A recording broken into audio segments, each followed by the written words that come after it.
റോയിച്ചേ, ശശി തരൂരുമായിട്ട് ബന്ധപ്പെട്ട് കഴിഞ്ഞ ഒരാഴ്ചയിലേറെയായിട്ട് കേരളത്തിലെ കോൺഗ്രസ്സുകാരും കേരളത്തിലെ നല്ല അഖിലേന്ത്യാ തലത്തിലെ കോൺഗ്രസ്സുകാരും രാഷ്ട്രീയ കേന്ദ്രങ്ങളൊക്കെ വളരെ വിശദമായി ചർച്ച ചെയ്തുകൊണ്ടിരുന്ന ഒരു വിഷയത്തിൽ ഇന്ത്യൻ എക്സ്പ്രസിൻ്റെ വിശദീകരണം വന്നിരിക്കുകയാണ്. ഇപ്പോൾ this was an inaccurate translation of his remarks in Malayalam, there is regretted എന്ന് പറഞ്ഞിട്ട് അവരുടെ മലയാളം പോഡ്കാസ്റ്റിൻ്റെ ലോഞ്ചുമായിട്ട് ബന്ധപ്പെട്ടാണ് ഇതുണ്ടായത്.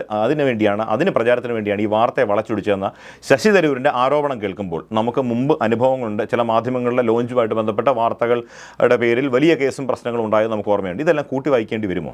ഇത് സത്യം പറഞ്ഞ ഒരു 10-15 വർഷമായിട്ട് ഇന്ത്യൻ മാധ്യമ രംഗത്ത് സംഭവിക്കുന്ന ഉത്തരവാദിത്വമില്ലായ്മയുടെയും അതേപോലെ തന്നെ വാർത്തകളെ കുറിച്ചുള്ള ഒരു ക്രെഡിബിലിറ്റി ഇല്ലായ്മയുടെയും പ്രശ്നമാണ്. ഇപ്പൊ ഈ ശശി തരൂർ ശശി തരൂരിന്റെ വാർത്ത ലജ്ജാകരമായി വളച്ചൊടിച്ചു എന്നാണ് ശശി തരൂർ പറയുന്നത്. ആ വാർത്ത ഉണ്ടായ സാഹചര്യമാണ് പറഞ്ഞത്. മലയാളം ഇന്ത്യൻ എക്സ്പ്രസിന്റെ ഡൽഹി എഡിഷൻ ഇന്ത്യൻ എക്സ്പ്രസിന്റെ മലയാളം പോഡ്കാസ്റ്റിന്റെ ലോഞ്ചുമായി ബന്ധപ്പെട്ടാണ് ഈ വിവാദം ഉണ്ടായത്. ഇന്ത്യൻ എക്സ്പ്രസിന്റെ അസോസിയേറ്റ് എഡിറ്ററായ ലിസ് മാത്യു എന്ന് പറയുന്ന മലയാളി ജേർണലിസ്റ്റാണ് ശശി തരൂരിനെ ഇന്റർവ്യൂ ചെയ്ത് ഈ വാർത്ത കൊടുക്കുകയും ശശി തരൂർ മലയാളത്തിലായിരുന്നു അഭിമുഖം നടത്തിയത് തന്നെ. അപ്പൊ അതിനകത്ത് ശശി തരൂരിന്റെ വാചകങ്ങൾ ട്രാൻസ്ലേറ്റ് ചെയ്തപ്പോൾ ഉണ്ടായ പിഴവാണെന്നാണ് ഇന്ത്യൻ എക്സ്പ്രസ് പറയുന്നത്. ചില വാചകങ്ങളുടെ ട്രാൻസ്ലേഷനകത്ത് സംഭവിച്ച പിശകാണെന്നുള്ള മട്ടിലാണ് പറയുന്നത്. പക്ഷേ ശശി തരൂർ ഒരു കാര്യം എടുത്തു പറയുന്നുണ്ട്. ആ വാർത്തയ്ക്ക് കൊടുത്ത ഹെഡ്ലൈൻസ് ശശി തരൂരിനെ വലിയ തോതിൽ ഐ ഹാവ് മെനി ഓപ്ഷൻസ് എന്ന് പറഞ്ഞതിനെയാണ് വലിയ തോതിൽ വളർത്തുകയാണ്. പാർട്ടിക്ക് പുറത്തേക്ക് പോകുന്നു എന്നുള്ള ധ്വനി ഉണ്ടാക്കുകയും ഒക്കെ ചെയ്ത്. പക്ഷെ ഒരു കാര്യം നമ്മൾ ശ്രദ്ധിക്കേണ്ടത്, ശശി തരൂർ ആ ദിവസങ്ങളിലൊക്കെ മൗനത്തിലായിരുന്നു. ശശി തരൂർ അന്നേ പറഞ്ഞിരുന്നെങ്കിൽ പറഞ്ഞിരുന്നില്ല. ശശി തരൂർ അന്ന് പറഞ്ഞിരുന്നെങ്കിൽ ഈ പ്രശ്നങ്ങൾ ഉണ്ടാവത്തില്ല. കാരണം അതാണ് ഈ ദിവസങ്ങളെല്ലാം ഇന്ന് വരെ പോലും ചർച്ച ചെയ്യപ്പെടുകയൊക്കെ ചെയ്തത്. ഇന്നലെ നമ്മൾ കൊടുത്തൊരു വാർത്തയായിരുന്നു പി ജെ കുര്യന്റെ ഈ ലേഖനത്തിലും പി ജെ കുര്യൻ അതാണ് പറയുന്നത്. ഒരു പാർട്ടിയിൽ നിൽക്കുമ്പോൾ യാതൊരു തത്വദീക്ഷയും ഇല്ലാതെ പറയുകയാണ് എനിക്ക് പാർട്ടിക്ക് പുറത്ത് ഓപ്ഷൻസ് ഉണ്ടെന്ന് പറയുന്നതാണ് ശശി തരൂരിനെതിരെ വലിയ ഗുരുതരമായ ആരോപണമായിട്ട് ഉന്നയിച്ച്. എനിവേ, ആ ശശി തരൂർ ആ കാര്യം തിരുത്തുന്നതിനകത്ത് കാണിച്ച ഒരു അമാന്തമാണ്. ഇത് കുറച്ച് കരുതിയിട്ടുണ്ടാകാം. അതാണ് ഈ പ്രശ്നം. അത് ആകുന്നില്ല. ഇന്ത്യൻ എക്സ്പ്രസ് കാണിക്കേണ്ട ജാഗ്രത ഇന്ത്യൻ എക്സ്പ്രസ് കാണിച്ചില്ല. കാരണം ഇതിനകത്ത് ഒരു മലയാളം അറിയാത്ത ഒരാളല്ല വന്ന് ശശി തരൂരിനെ ഇന്റർവ്യൂ ചെയ്തത്. അവരുടെ തന്നെ ഏറ്റവും സീനിയർ ജേർണലിസ്റ്റുള്ള ഒരാളും ആയിട്ടുള്ള ഒരു ലിസ് മാത്യു ആണ് വന്ന് അദ്ദേഹത്തെ ഇന്റർവ്യൂ ചെയ്തിട്ട് പോയത്. അപ്പം അതാണ് ആ പ്രശ്നത്തിന്റെ ഗൗരവം. ഒരു മലയാളി രാഷ്ട്രീയക്കാരനും ഒരു മലയാളി ജേർണലിസ്റ്റും തമ്മിലുള്ള സംസാരമാണ് ഈ ലെവലിൽ എത്തിച്ചത്. ഒരു അവ്യക്തതയുടെയും പ്രശ്നം വരുന്നില്ല. മറ്റാരും ട്രാൻസ്ലേറ്റ് ചെയ്യാൻ ഏൽപ്പിക്കേണ്ട ആവശ്യവുമില്ല. ഇല്ല. അപ്പം അങ്ങനെ തന്നെ ഇത്ര ഒരു എക്സ്പീരിയൻസ് ആയ ജേർണൽ 10-20 വർഷമായിട്ട് ഡൽഹിയിലെ നാഷണൽ മീഡിയയിൽ വർക്ക് ചെയ്യുന്ന ഒരാളെന്നുള്ള നിലയിൽ ലിസ് മാത്യുവിന് അതിന്റെ എക്സ്പീരിയൻസ് ഉണ്ട്, അതൊക്കെ ഉണ്ട്, അതെല്ലാം സമ്മതിച്ചുണ്ട്. പക്ഷെ അതിനകത്ത് വന്നിരിക്കുന്ന പത്രം ബോധപൂർവം അത്തരത്തിലൊരു ട്രാൻസ്ലേഷൻ നടത്തി എന്നാണ് ഈ പോഡ്കാസ്റ്റിന്റെ പ്രചാരത്തിന് വേണ്ടി. അപ്പൊ അതാണ് ശശി തരൂർ ജേർണലിസ്റ്റിന്റെ കയ്യിൽ കൂടെ പോകുന്നതിന് അപ്പുറത്ത് സ്ഥാപനം അതിനകത്തൊരു മാനിപ്പുലേഷൻ നടത്തിയിട്ടുണ്ടാകാം എന്ന് വിചാരിക്കാൻ. അല്ല, ഈ ഹെഡിങ്ങിനകത്തൊക്കെ വരുന്ന സംഭവം എന്തായാലും ഒരു സ്ഥാപനത്തിലെ ഹെഡിങ് ഇടുന്ന സബ് എഡിറ്റേഴ്സോ അല്ലെങ്കിൽ ആ സീനിയർ എഡിറ്റേഴ്സിന്റെ കയ്യിൽ തന്നെ വാർത്ത കൂടുതൽ ശ്രദ്ധിക്കാനും അറ്റൻഷൻ കിട്ടുന്നതിനൊക്കെ വേണ്ടി ചെയ്ത് പണിയ തന്നെയാണ്. അതിനകത്തൊന്നും ആരും നിഷേധിക്കുന്നില്ല. കാരണം അത്തരം സാങ്കേതികത്വത്തിലേക്കൊന്നും ലിസ് മാത്യുവോ ഇന്ത്യൻ എക്സ്പ്രസോ കടന്നിട്ടുമില്ല. അതവിടെ ശശി തരൂരും പോയിട്ടില്ല. ശശി തരൂർ ജേർണലിസം എടുക്കുന്നതിനെ കുറിച്ച് ക്ലാസ് ആയിട്ട് ചരിത്രമായി മാറണമെന്നൊക്കെയാണ് ഇതിനെക്കുറിച്ച് പറയുന്നത്. ശശി തരൂരിൻ്റെതായ ന്യായങ്ങളുണ്ട്, അതില്ല എന്നും പറയുന്നില്ല. കാരണം അയാൾ ഇപ്പോൾ ഒരു വിക്ടിമായിട്ട് തന്നെ കരുതപ്പെട്ട് നിൽക്കുകയാണ്. ഇത് പറയുമ്പോൾ തന്നെ നമ്മൾ കുറച്ച് നാൾ മുമ്പേ ഈ മറ്റൊരു ഇംഗ്ലീഷ് പത്രം ആധികാരികതയുടെ അവസാന വാക്കെന്നൊക്കെ അവർ തന്നെ അവകാശപ്പെടുന്നത് ഹിന്ദുവിലെ നമ്മുടെ മുഖ്യമന്ത്രിയുടെ അഭിമുഖമായിട്ട് ബന്ധപ്പെട്ട ഒരു വിവാദം, അതിൽ കൂടെ തന്നെ പറയേണ്ടതല്ലേ നമ്മൾ? തീർച്ചയായിട്ടും. അത് ആദ്യം മുഖ്യമന്ത്രിയുടെ ഓഫീസിൽ നിന്നാണ് വന്നത്. പറയാത്തതൊക്കെ എഴുതി പിടിപ്പിച്ചു എന്നുള്ള മട്ടിലാണ് വന്നത്. പ്രത്യേകിച്ച് മലപ്പുറത്ത് ഉണ്ടാകുന്ന ക്രിമിനൽ ആക്ടിവിറ്റീസിനെ കുറിച്ചുള്ള കണക്ക് മുഖ്യമന്ത്രി അവതരിപ്പിച്ചു എന്നുള്ള മട്ടിൽ പറഞ്ഞതാണ്.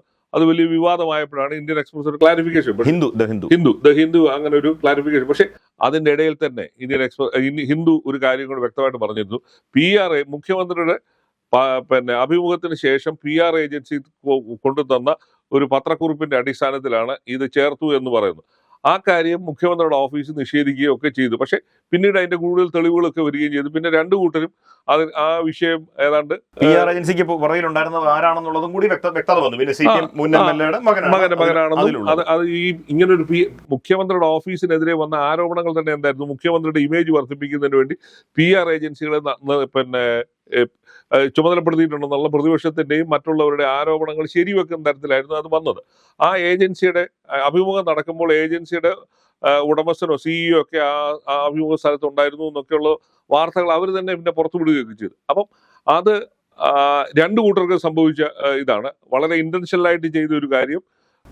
ഏതായാലും അത് ഈ അഭിമുഖത്തിൽ മുഖ്യമന്ത്രി പറഞ്ഞതല്ല എന്നുള്ള കാര്യം ഹിന്ദുവിന് സമ്മതിക്കേണ്ടി വന്നു. അത് അപ്പം പക്ഷെ ഒരു കാര്യമുണ്ട്, ആ ഹിന്ദുവിന്റെ ക്രെഡിബിലിറ്റിയെ ചോദ്യം ചെയ്യുന്ന സ്ഥിതി വന്നതുകൊണ്ടാണ് അവർ ഇത് പറഞ്ഞത് PR ഏജൻസി തന്നതായാണ് എന്നുള്ളത് പറയേണ്ടി വന്നു. അതുകൊണ്ടും ഹിന്ദുവിന്റെ ക്രെഡിബിലിറ്റി കൂടാൻ പോകുന്നില്ല, ഡാമേജ് കൺട്രോൾ വരുന്നില്ല. കാരണം അഭിമുഖത്തിൽ പറയാത്ത ഒരെണ്ണം ഒരു PR ഏജൻസി കൊണ്ട് തരുമ്പോൾ ഉൾപ്പെടുത്തുന്നത് ഏത് മാധ്യമ ധാർമ്മികതയുടെ ഭാഗമായി കണക്കാക്കാൻ കഴിയും എന്നൊരു വലിയ ചോദ്യമില്ലേ ഉണ്ട്. അത് ആ ചോദ്യത്തിനോടൊപ്പം തന്നെയാണ് കേരളത്തിന്റെ മുഖ്യമന്ത്രിയുടെ പത്രസമ്മേളനത്തിൽ ഇരുന്ന വ്യക്തി കൊണ്ട് കൊടുക്കുമ്പോൾ അവർക്ക് നിഷേധിക്കാനാവാത്ത ഒരു സ്ഥിതിയാണ്. കാരണം ഇന്നത്തെ കാലത്ത് മാധ്യമ പ്രവർത്തനത്തിന്റെ ഭാഗമാണ് PR ഏജൻസികളുടെ പ്രസ് റിലീസുകൾ എന്ന് പറയുന്നത്. അതെല്ലാവരും സമ്മതിച്ചാലും അതൊരു ഫാക്റ്റാണ്. അപ്പൊ അത് സംഭവിച്ചു പോയൊരു സാധനമാണ്. മുഖ്യമന്ത്രിയുടെ ഓഫീസാണ് അതിനെ ഡിനേ ചെയ്ത് വഷളാക്കിയതുമല്ല. അപ്പൊ പക്ഷെ ഇതേപോലെ തന്നെ ഈ പോഡ്കാസ്റ്റിന്റെ ഇതുമായി ബന്ധപ്പെട്ട് സമാനമായ ഒരു സാഹചര്യം കേരളത്തിൽ 8 വർഷം മുമ്പ് ഉണ്ടായത്. മംഗളത്തിന്റെ പുതിയ ടെലിവിഷൻ ചാനൽ ലോഞ്ച് ചെയ്യുന്ന ദിവസമാണ് കേരളത്തിലെ അന്നത്തെ മന്ത്രിയായിരുന്ന ശശീന്ദ്രനെ ഒരു സ്ത്രീയോട് അപമര്യാദയായി പെരുമാറി എന്നൊക്കെ പറഞ്ഞ ഓഡിയോയൊക്കെ സന്ദേശം വന്ന് അതിന്റെ പേരിൽ പ്രശ്നങ്ങളുണ്ടായി. അതുപോലും ഉണ്ടായത് എന്ന് പറയുന്നത് ശ്രദ്ധക്കുറവും അതുപോലെ തന്നെ വളരെ ഇന്റൻഷനലായിട്ട് ചെയ്തൊരു വാർത്തയുടെ ക്രെഡിബിലിറ്റി അല്ല ആരും ചോദ്യം ചെയ്തത്. വ്യാജ വാർത്തയായിരുന്നു അല്ല അതിൽ പോലീസ് കേസെടുത്തത്. അത് കേൾപ്പിക്കാൻ കൊള്ളാത്ത സംസാരം പൊതുജന മധ്യത്തിൽ കേൾപ്പിച്ചു അടക്കമുള്ള കുറ്റങ്ങളാണ് അതിൽ ഉണ്ടായിരുന്നത് എന്നുള്ളതാണ്. അതെ. അപ്പൊ ഈ ജാഗ്രത ഉണ്ടായില്ല എന്നുള്ള സംഭവം അത് ഇപ്പൊ പലപ്പോഴും സംഭവിക്കുന്ന എവിടെയാണ്, വാർത്തകളുടെ റീച്ച് കൂട്ടുന്നതിന് വേണ്ടി ചെയ്യുന്ന പൊടിക്കൈകളാണ് പലപ്പോഴും തിരിച്ചടിക്കുന്നത്. അതിനകത്ത് ഒരു വാർത്തയുടെ സത്യസന്ധതയോ അല്ലെങ്കിൽ അതിന്റെ ഫാക്ച്വലി കറക്റ്റ് ആണോ എന്നുള്ള കാര്യം മാധ്യമപ്രവർത്തകർ പരിശോധിക്കാതെ പോവുകയും താൽക്കാലിക നേട്ടത്തിന് വേണ്ടിയുള്ള ഈ റീച്ച് കൂട്ടുക, പരമാവധി ആൾക്കാരുടെ വ്യൂവർഷിപ്പ് കൂട്ടുക, ഇത്തരം കാര്യങ്ങളിലേക്ക് ചെയ്യുമ്പോൾ ഉണ്ടാകുന്ന അപകടകരമായ സ്ഥിതിയാണ്. അപ്പൊ അതിന്റെ പാപഭാരം അത് ചെയ്തവർ തന്നെ വഹിച്ചാലേ പറ്റുള്ളൂ. അതാരാണോ ചെയ്തത് അവരുടെ ഉത്തരവാദിത്തമാണ്. അതിന്റെ ക്രിമിനൽ ആക്ടിവിറ്റീസ് ഉണ്ടെങ്കിൽ അത് ഉൾപ്പെടെയുള്ള കാര്യം അത് ചെയ്തവർ തന്നെ അനുഭവിക്കണം. ഇതിൽ ക്രിമിനൽ ആക്ടിവിറ്റിയുടെ പരിധിയോളം വരില്ലെങ്കിൽ പോലും ഇതുപോലെ ഉണ്ടായിട്ടുള്ള വളരെ ശക്തമായി ഉണ്ടായിട്ടുള്ള ആരോപണങ്ങൾ, പ്രത്യേകിച്ച് നമ്മളിപ്പോൾ പറഞ്ഞ പത്രങ്ങളെ കുറിച്ചാണ്. ചാനലുകളുടെ കാര്യത്തിൽ ദൈനംദിനം എന്നോണം ഇതുപോലെ ഉള്ള ഇഷ്യൂസ് ഉണ്ടാകുന്നുണ്ട്. അത് പലതും വിമർശന വിധേയമാകുന്നുണ്ട് സോഷ്യൽ മീഡിയയിൽ.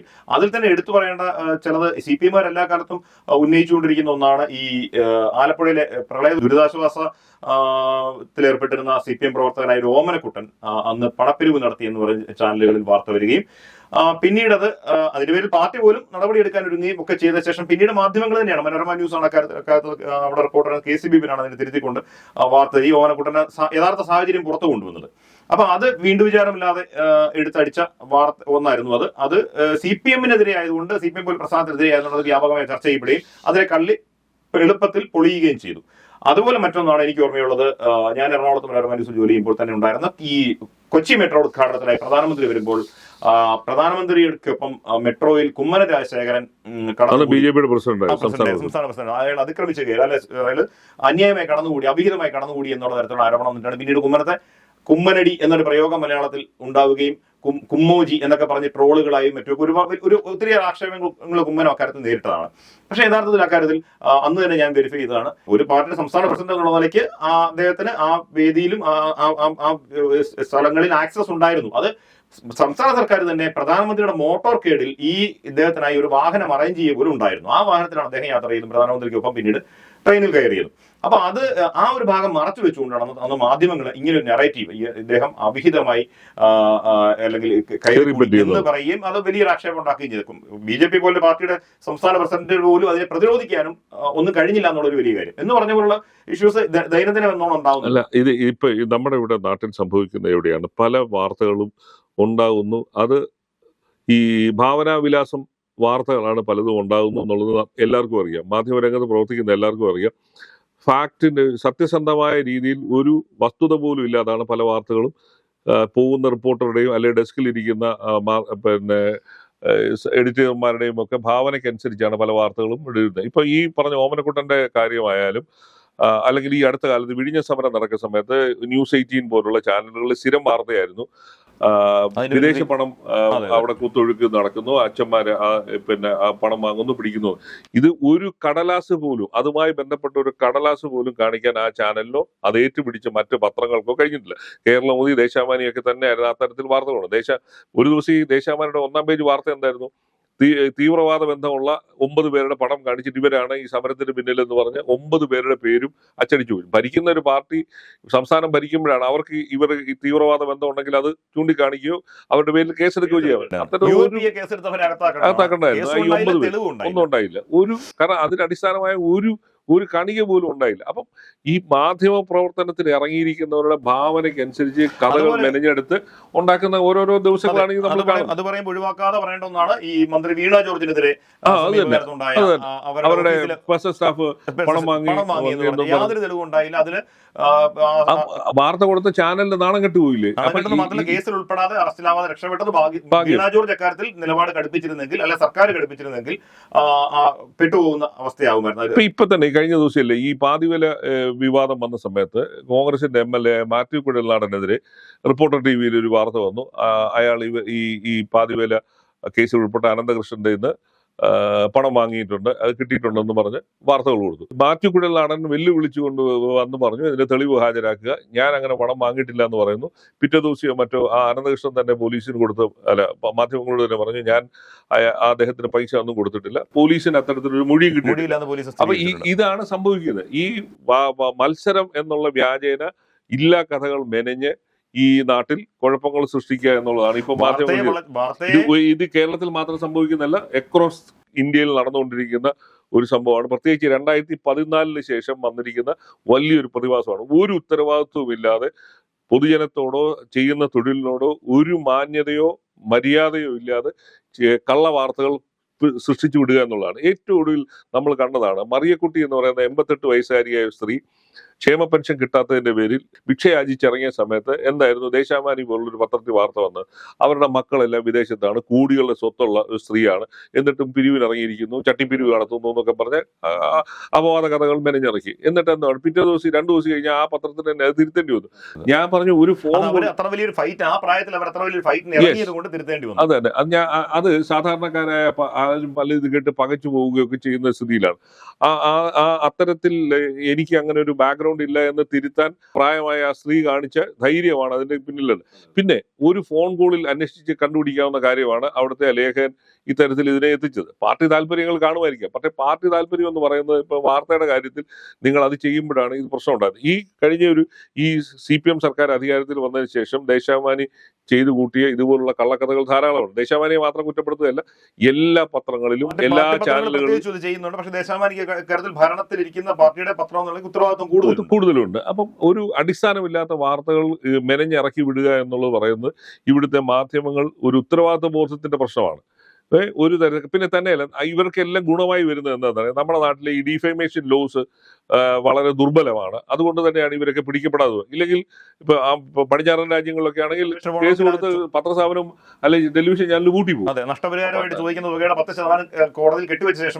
അല്ല ഇവിടെ നമ്മുടെ ഇവിടുത്തെ ഈ കേസിന്റെ ഇടപാടുകൾ തീർന്നു വരാനുള്ള സമയം എടുക്കുന്ന ഒരു ഇതും പിന്നെ ആരും ഇതിന് തുനിഞ്ഞിറങ്ങാത്തത് കൊണ്ടുമാണ് ഇപ്പം ഈ സർക്കാരിനെതിരെയോ അല്ലെങ്കിൽ മാധ്യമ സ്ഥാപനങ്ങൾക്കെതിരെയോ മാനനഷ്ടം കൊടുത്ത് കേസ് നടത്തി വിജയിക്കുക എന്ന് പറയുന്നത് ഒരു സാധാരണക്കാരനെ സംബന്ധിച്ചിടത്തോളം വലിയ ചെലവേറിയ ഇതാണ്. അതുകൊണ്ടാണ് പലരും അതിന് തുനിയാതെ പോകുന്നത്. ഇപ്പൊ നമ്മൾ ചാനലുകളെ പത്രങ്ങളെ കുറിച്ച് പറഞ്ഞു. ഇപ്പോ മലയാളത്തിലെ നവമാധ്യമങ്ങളിലേക്ക് വന്നാൽ ഓൺലൈൻ ന്യൂസിന്റെ കാര്യത്തിൽ എടുത്താൽ തന്നെ പണം വാങ്ങി വാർത്ത കൊടുക്കുകയും വാർത്ത മുക്കുകയും ചെയ്യാൻ വേണ്ടി പണം ചോദിച്ചതിന് പേരുള്ള കേസുകൾ രജിസ്റ്റർ ചെയ്ത ഇത് ഇപ്പൊ വാളെടുത്തവരെല്ലാം വെളിച്ചപ്പാടായിരിക്കുന്ന ഒരവസ്ഥയാണ് ഈ ഇന്ത്യയിലെ ഓൺലൈൻ മാധ്യമങ്ങൾ. ഒരു ഉത്തരവാദിത്വവും ഇല്ലാതെ യൂട്യൂബിലായാലും ഫേസ്ബുക്കിലായാലും ഇത്തരത്തിൽ ഇതേപോലുള്ള ന്യൂസ് പോർട്ടലുകളിലെല്ലാം നടക്കുക. നമ്മളിവിടെ കണ്ടതാണല്ലോ, ഒരു ചാനലിന്റെ ഒരു ന്യൂസ് പോർട്ടലിന്റെ CEO ഉൾപ്പെടെയുള്ള പോലീസ് പൊക്കിക്കൊണ്ടുപോയി ഇത്തരത്തിൽ ഭീഷണിപ്പെടുത്തി പണം വാങ്ങാൻ ശ്രമിച്ചപ്പോൾ. അപ്പൊ ഇതൊരു ഉത്തരവാദിത്വമില്ലാത്ത, ഇതിന് വേണ്ടത്ര ജാഗ്രതയില്ലാത്ത തരത്തിൽ മാധ്യമപ്രവർത്തനം നടത്തുന്നതിന്റെ ദുരന്തം. അതുകൊണ്ട് തന്നെയാണ് ഈ മാധ്യമ വാർത്തകളുടെ വിശ്വാസ്യതയെ ജനം ചോദ്യം ചെയ്യുന്നത്.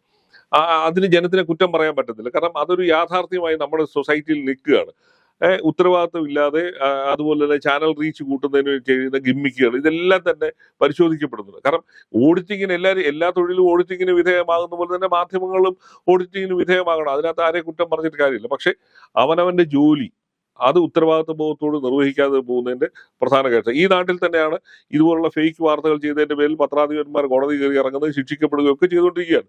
അപ്പൊ എന്നിട്ട് പോലും അത് തിരുത്താനോ അല്ലെങ്കിൽ ആ തിരുത്തൽ പ്രക്രിയയിലേക്ക് നിങ്ങളുടെ സ്ഥാപനത്തിലുള്ളവരെ കണ്ടീഷൻ ചെയ്തെടുക്കാനോ ഒന്നും ഒരു നടപടിയും ഉണ്ടാകുന്നില്ല. നമ്മൾ കഴിഞ്ഞ ദിവസം പറഞ്ഞതുപോലെ അത്തരം കാര്യങ്ങളിൽ യാതൊരു ട്രെയിനിങ്ങോ ഒരു ബോധവൽക്കരണമോ അല്ലെങ്കിൽ എന്തെങ്കിലും തരത്തിൽ സ്റ്റാൻഡിംഗ് ഇൻസ്ട്രക്ഷനോ പോലും ഒരിടത്തും ഒരു സ്ഥാപനത്തിലും ഉണ്ടാവുന്നില്ല. ഈ പറഞ്ഞ മാധ്യമ ധാർമ്മികയുടെ കാര്യത്തിലോ മനുഷ്യത്വം കാട്ടുന്ന കാര്യത്തിലോ ഒന്നും അത്തരം ഒരു ട്രെയിനിങ് ഒരു നിർദ്ദേശം ഒരിടത്തും ഉണ്ടാകും. നല്ല എഡിറ്റർമാരുണ്ടാവാത്തതിന്റെ പ്രശ്നം തീർച്ചയായിട്ടും ഇതിലും പറയാനുള്ളത്. പത്രമായാലും ചാനലായാലും ഓൺലൈൻ ആയാലും കാര്യത്തിൽ നല്ല എഡിറ്റർമാരുണ്ടാവണം. ഉത്തരവാദിത്തബോധത്തോടെ റിപ്പോർട്ട് ചെയ്യുന്ന ഒരു സംവിധാനം ഉണ്ടാകുക എന്നുള്ളതാണ് ഏറ്റവും പ്രധാനം. അതല്ലാതെ വന്നാൽ ഇപ്പോൾ മാപ്ര വിളികൾ കേൾക്കേണ്ടി വരുന്നതിനേക്കാൾ ഭീകരമായ അവസ്ഥയിലേക്ക് ഈ ഫീൽഡിൽ ഇറങ്ങുന്ന മാധ്യമ പ്രവർത്തകർ എത്തിപ്പെടും എന്നുള്ളതാണ്.